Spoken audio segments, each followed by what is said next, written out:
Bonjour et bienvenue dans cette vidéo consacrée aux 4 types de holding. Une holding, c'est une société financière qui détient des participations dans d'autres sociétés, ses filiales.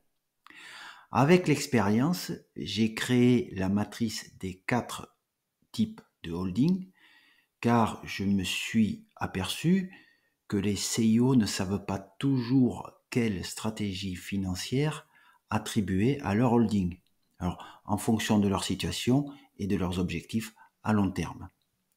Dans cette vidéo, nous allons tenter d'y voir plus clair et voir comment vous pouvez doper vos capacités d'investissement grâce au type de votre holding. Avant de rentrer dans le détail, je voudrais revenir à la fiscalité. D'un point de vue fiscal, on distingue 2 types de holding. Les holdings purs ou passives, ce sont les holdings les plus répandus. Elles détiennent des participations dans d'autres sociétés. Et de l'autre côté, on retrouve les holdings dites animatrices, celles qui bénéficient le plus d'avantages fiscaux, comme par exemple la transmission du trail. Et les holdings animatrices, en plus de détenir des participations, participent à la gestion des filiales. Elles sont dites animatrices. Passons à la finance. Premier type de holding, les holdings patrimoniales. Ce sont les plus courantes. Elles permettent de sécuriser les actifs et de préparer la transmission. Le CIO, quand il vend son entreprise, se retrouve très souvent dans cette configuration. Il va chercher à sécuriser les actifs, c'est-à-dire les liquidités issues de la vente, et à préparer la transmission vers ses héritiers. Deuxième type de holding, les holdings entrepreneuriales. Moteur de croissance et de développement. Ici, le CIO, à partir de sa première société, cherche à créer et développer de nouvelles sociétés. Il diversifie les activités et génère des revenus financiers supplémentaires. C'est une étape clé pour assurer la prospérité du groupe familial. Le CIO adopte une stratégie de diversification et de croissance de serial entrepreneur et il se dote de moyens financiers supplémentaires pour financer la croissance grâce à sa holding. Troisième type de holding, les holdings financières. On monte en gamme. En plus de la gestion des participations dans les sociétés, les CIO adoptent une approche financière forte. Les holdings investissent dans des actifs financiers pour générer des revenus passifs et exponentiels. Elles représentent le summum des capacités financières. Elles offrent un maximum de diversification et l'optimisation des revenus croissant année après année. Quatrième et dernier type de holding, les holdings d'influence. Je dirais argent et pouvoir.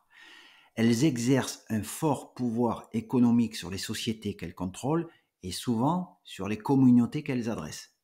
Elles ont acquis et développé des grandes capacités financières et outre leur participation dans les sociétés, elles détiennent nombre de sièges dans les conseils d'administration. Leurs dirigeants sont des leaders charismatiques et outre leur fonction de direction dans les entreprises, ils ont souvent des pouvoirs politiques ou dirigent des organismes professionnels. En conclusion, le choix de votre holding va dépendre de votre situation et de vos objectifs. C'est un choix qui pourra évoluer dans le temps. Je suis finalement parti de la holding patrimoniale, on va dire la moins puissante, jusqu'à la plus puissante. Donc retenez que quand vous créez une holding, que vous avez rédigé les statuts, vous avez en fait créé un véhicule juridique. C'est un peu comme quand vous achetez une voiture. Il suffit pas d'acheter une voiture de 400, 500, 600 chevaux. Ça va pas suffire pour gagner les 24 heures du Mans. Donc en gros, il va falloir apprendre à piloter ce véhicule. Et pour pouvoir engendrer de la croissance, eh bien, il va falloir doter la holding de compétences financières et d'outils adaptés. N'hésitez pas à explorer les différentes holdings pour définir celle qui vous convient le mieux en fonction de vos objectifs. Vous trouverez un article détaillé sur notre site sur la matrice des 4 holdings. ainsi qu'un nombre d'articles sur les holdings, et aussi sur la maîtrise des risques fiscaux. Je mets les liens dans la description de cette vidéo. Si vous deviez retenir une seule chose, il faut élaborer une stratégie financière pour mettre votre holding au service de votre croissance.